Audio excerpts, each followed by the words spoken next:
not choose sadness, choose acceptance. Do you know what acceptance is? Yeah, but like that. Do you know what acceptance is? Yes. What's acceptance? It's like you have to understand. It is what it is. Yeah, but like the only thing about that is that there's a lot of things that I might never be able to do. While you're a child. Yeah, but like there's things that are for child. I know, and there's gonna be things that you probably won't be able to do. So do you wanna go through your childhood like this?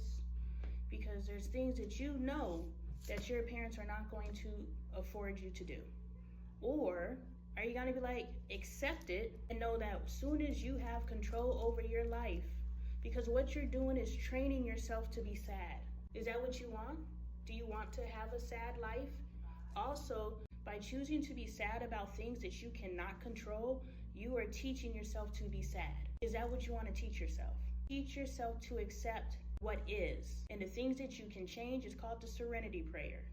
It says, Lord, I need something to accept the things I can't change. Or pretty much the things I can change them.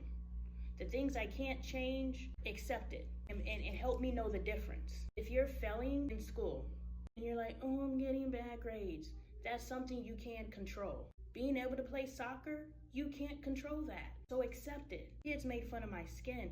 Kids made fun of, I told you, my eyes. Kids made fun of my forehead. Kids made fun of my teeth.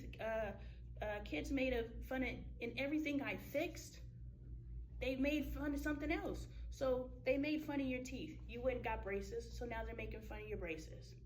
Soon as you get your braces off and your teeth are straight, they're gonna find something else to make fun of you because they have chosen you to make fun of. Do you understand?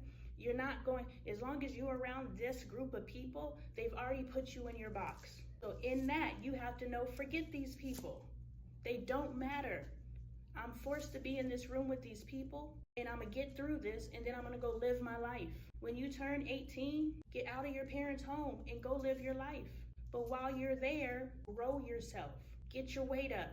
Get your hygiene together. You were back there eating. I'm not sure if you were eating with your mouth open or not, but make sure you eat with your mouth closed. People who eat like that, My brother. not cute.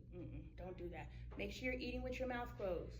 Okay? Make sure, I was watching eat and she was eating like this. I was like, you eating like you in prison. Sit up straight and bring your food to your mouth. Don't go down, because look, one day she's gonna be on a date and she's gonna be sitting across from a guy that she likes.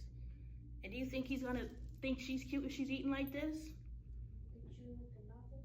And others. Will me being here be beneficial to others? Yes.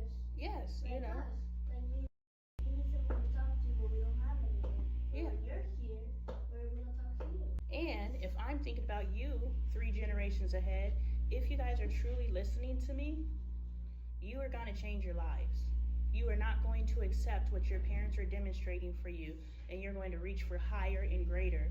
And I'm telling you, it's available to you. However big you want to dream, you can achieve it. Period. There's no ceiling. There's no limit. The only reasons why the people that you see around you has made it as far as they've made it is because that's as far as they've allowed themselves to go. But you can go as far as you want to go, as big as you want to dream. You are limited now because of your parents.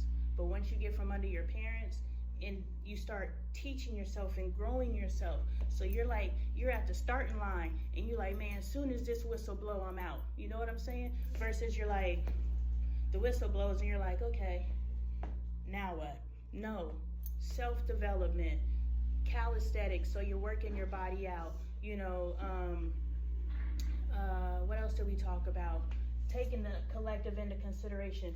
Understanding that bullies are just people who bullied in school and grew up and became parents and had kids, and then they started bullying their kids, and then those kids now come into school and now they're bullies. What's the point in being scared and taking yourself through all those emotions and nothing happens? Just be level-minded. Go through it. You don't have to be scared because society says when this happens, let's be scared. You can have a moment, because I cried for a moment. I was like, this is my worst fear. We have to make sure that we have our moment and we move on. We don't spend the entire time. You guys were on lockdown for 45 minutes. Some people cried the entire 45 minutes. Some people panic the entire 45 minutes. It's okay to panic and be like, okay, whew, got that off of me. Now let me pay attention and make sure that if I need to get up and move, I'm able to get up and move. Do you understand? If you're all distraught when something happens, you gotta pull yourself together before you can even handle your business. So now we're looking at life. We're looking at, okay, I don't have enough money to pay my bills, but I've been training myself to panic. I can't get to a party that I want to get to, so I've trained myself to be sad about things. You understand? We're training ourselves.